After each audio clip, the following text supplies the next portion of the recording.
교회는 기도하는 집입니다. 기도는 교회를 교회답게 만듭니다. 주님은 교회를 만민이 기도하는 집이라고 말씀하셨습니다.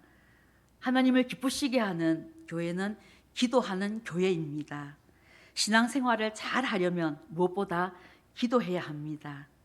특히 누가복음 28장은 기도에 관한 비유의 말씀이 1절부터 8절까지 과부와 불의한 재판관의 비유로 말씀하고 계시고요. 또 오늘 본문의 말씀인 9절에서 14절까지 바리새인의 기도와 세리의 기도를 비유한 말씀이 나란히 기록되어 있습니다. 기도는 아무리 강조해도 또 해도 부족한 것이 기도입니다. 이렇게 중요한 기도를 어떻게 이해하고 또 어떻게 하는 것이 주님이 받으시는 기도인지 우리 오늘 이 본문의 내용을 통하여서 특히 두 사람의 기도를 통하여 살펴보고자 합니다. 본문은 이 두 인물을 즉 바리새인과 세리의 기도를 비유로 말씀하고 있습니다. 두 사람은 곧 구약 율법의 요구를 정확하게 잘 지키는 자로서 자신의 의로움을 과시하는 바리새인과 또 자신의 죄를 마음 깊이 인식하고 하나님의 자비로움, 은혜를 간구하는 세리의 행위를 통하여 살펴볼 때에 우리에게 주시는 주님이 받으시는 기도의 교훈을 깨닫게 될 줄로 믿습니다.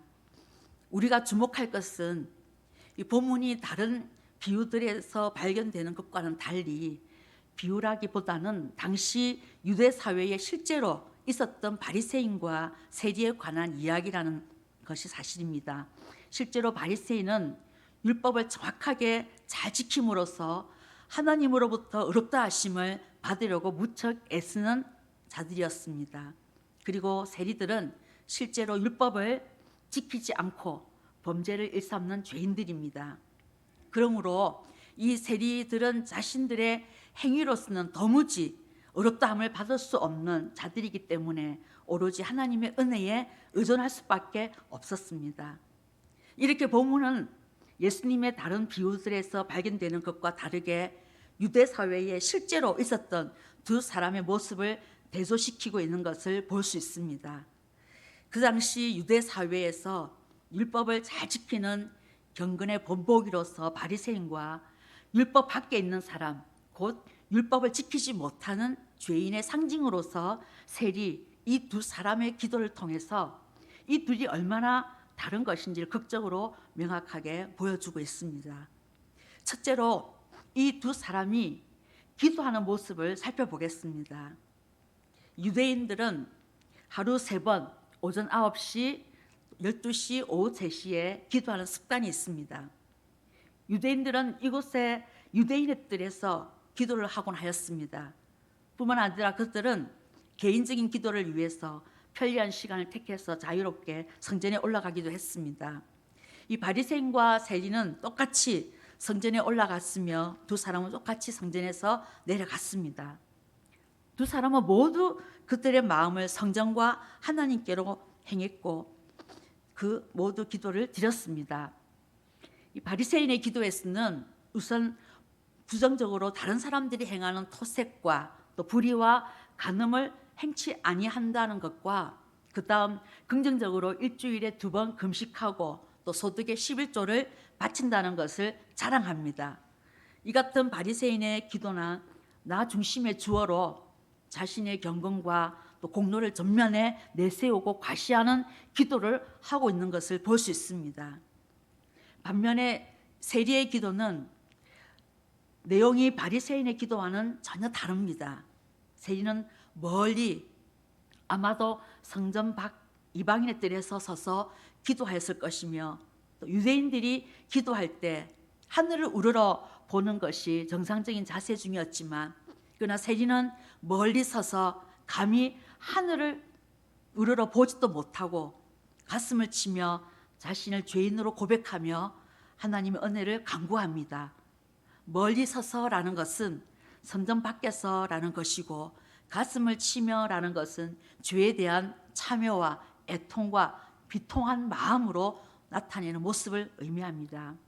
이 같은 세리의 기도는 자신의 업적을 전혀 내놓을 수 없는 죄인으로서 오로지 하나님의 은혜에 의존하며 용서를 간구하는 기도를 드리고 있는 것을 볼 수 있습니다.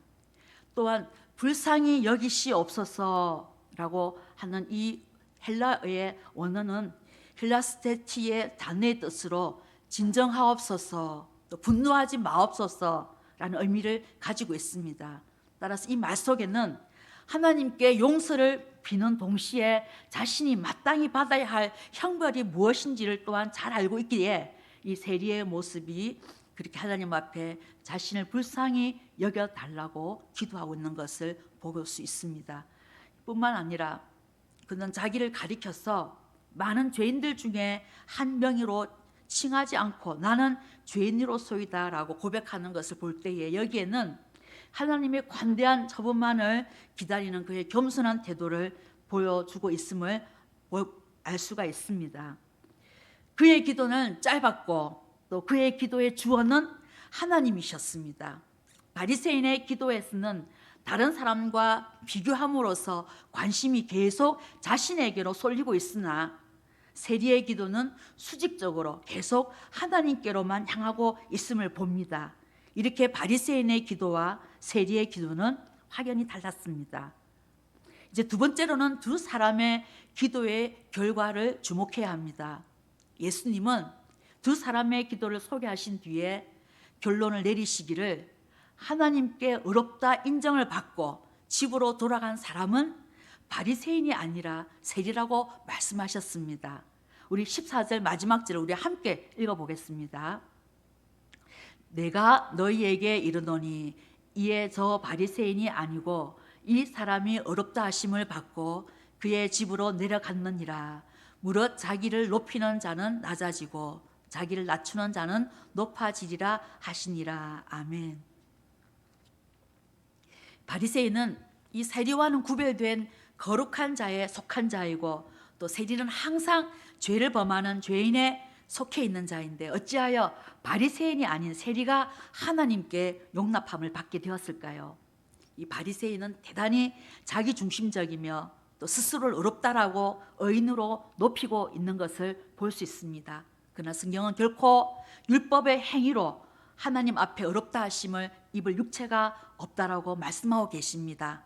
또 우리에게 구원을 선물로 주신 이유 또한 누구든지 자기의 행위를 자랑하지 못하게 하려 함이라고 말씀하셨습니다. 이 바리새인의 기도는 자신의 행위를 자랑하고 또 하나님의 은혜는 완전히 망각한 채 자기 힘으로 살고 있는 것처럼 착각하고 또 자기 중심적이고 자기 의로 충만하여 하나님의 은혜를 의존하지 않는 철저한 불신앙에 빠져 있는 상태임을 또 스스로 그것을 전혀 인식하지 못하고 있는 교만한 모습을 보여주고 있는 것입니다. 그러나 이와는 반대로 이 사람 즉 세리는 의롭다 하심을 받았다라는 것은 바리새인과는 전혀 달랐다는 것이죠. 그는 바리새인과는 달리 자랑할 것이 전혀 아무것도 없는 사람이었습니다. 그는 단지 죄인일 뿐입니다. 그는 하나님의 은혜가 아니고는 도무지 살 수 없는 사람입니다. 그래서 그는 하나님의 은혜만 전적으로 의존할 수밖에 없었습니다. 그는 하나님의 은혜에 목마른 사람이었습니다. 그는 바리새인과는 달리 하나님의 은혜가 절대로 필요한 사람이었습니다. 그의 심령은 가난하고 낮아 있었습니다. 스스로 의롭다고 생각하여 자기를 높이는 자가 하나님의 의롭다 하심을 받는 자가 아니라 스스로를 죄인이라고 자신을 낮추는 그리고 하나님의 은혜만을 의지하는 자가 하나님 앞에 의롭다 하심을 받는 결과를 명확하게 보여주고 있는 예수님의 비유의 말씀인 것입니다. 세 번째로 나의 상태를 돌아보십시다. 과연 나의 모습은 스스로 쌓아온 신앙의 공로, 업적에 만족하고 또 나를 앞세우고 자랑하는 기도의 근거를 나의 공로에 두고 하나님께 기도하는 모양만 갖추고 있지는 않은지, 또 실제 내 속은 교만으로 가득한 나 중심적이고 또 스스로 옳다, 내 생각, 내 판단만이 아닌 맞다라고 여기면서 고집하며 완고하게 마음이 굳어 있지는 않은지, 또 더욱이 하나님 은혜에 대한 목마름이 없을 뿐더러 안 주셔도 그만인 것처럼 하나님의 은혜에 대한 사모함이 없는 냉혹한 심령의 상태가 아닌지, 불신앙의 영적 상태에 빠져 있지는 않은지, 이 본문에서 두 사람의 모습에서 우리의 자신들을 진중하게 점검해 볼 수 있기를 바랍니다. 그리고 마음을 낮추어 겸손히 하나님의 은혜에 절대 의존하여 나로서 어렵다 할 만한 것이 전혀 없는 죄인됨을 자백하고 예수님의 의가 전가되어 용서받아 어렵다 여겨주심을 얻을 하나님의 은혜와 긍휼만을 철저하게 의지하고 붙드는 믿음의 더 나은 단계로 나아가길 힘쓰는 우리들의 모습이 되기를 바랍니다. 다른 어떤 기도의 제목보다 오직 하나님의 은혜가 내 생명보다 귀하고 너무나 간절하고 너무나 사무쳐 오직 은혜만을 구하는 우리 모두가 되시길 바랍니다. 이렇게 낮은 마음, 가난한 마음에 기도를 드리면 심령 깊은 샘터에서 터져나오는 샘물처럼 눈물이 날 수밖에 없고 통해와 자백으로 주체할 수 없는 통곡이 터져나오는 것이 너무나 당연한 것입니다. 그래서 저는 기도를 배울 때에 이전 사역지에서 목사님께서 항상 강조해 하신 말씀은 눈물 없는 기도는 기도가 아니다라고 성도들에게 기도하려고 교회 왔다면은 심령 깊은 곳에서 간절한 기도를 드리도록 항상 가르치셨습니다. 그러다 보면 여기저기에서 남녀노소 불문하고 터지는 성도의 단식과 또 통곡의 소리들이 그 어떤 소리와는 비교할 수도 없는 아름답고 고귀한 기도의 부르짖음은 천상의 소리같이 감동적이었던 것을 기억합니다. 그리고 제 스스로도 기도를 배우고 훈련해 가면서 체험한 깨달음은 기도의 시간, 즉 하나님 앞에 얼굴을 구하며 하나님 앞에 엎드려 많이 우는 사람이 사람 앞에 결코 울 일이 없다라는 것을 체험하며 깨달았습니다. 그저 하나님 앞에 많이 울고 나면 사람 앞에서는 웃음과 평안과 기쁨만 나누게 되는 것을 체험했습니다. 하나님 앞에서 많이 울면 사람 앞에 울 일이 없습니다.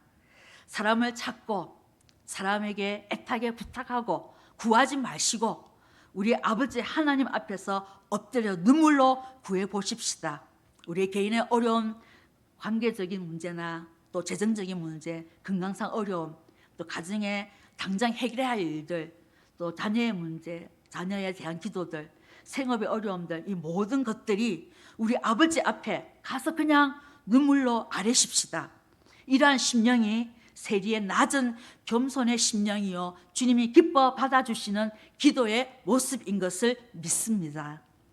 이 기도의 근거를 자신의 의, 공로, 업적, 성취에 두지 마시고 전적인 하나님의 은혜에 하나님의 긍휼히 여겨주심에 근거를 두고 겸손히 하나님께 기도로 더 가까이 나아가십시다.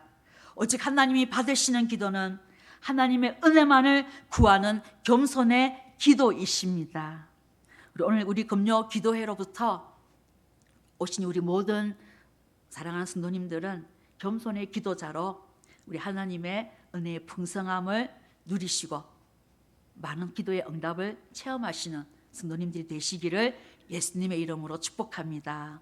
우리 함께 기도하시겠습니다. 아버지 하나님, 주님이 원하시고 기뻐하시는 기도는 자신의 의, 자랑의 근거를 둔 교만의 기도가 아니라 오직 하나님의 은혜와 긍휼히 여기심을 받기만을 간절히 원하며 자신의 죄됨, 연약함, 무지함, 어리석음을 자백하며 겸손히 드리는 기도를 들으시고 용납하시고 응답하심을 알았습니다. 하나님 앞에 늘 겸손히 낮은 마음으로 기도의 자리에 늘 힘써 나아가는 저희들이 되도록 은혜를 베풀어 주시옵소서. 예수님의 이름으로 기도드리옵나이다. 아멘.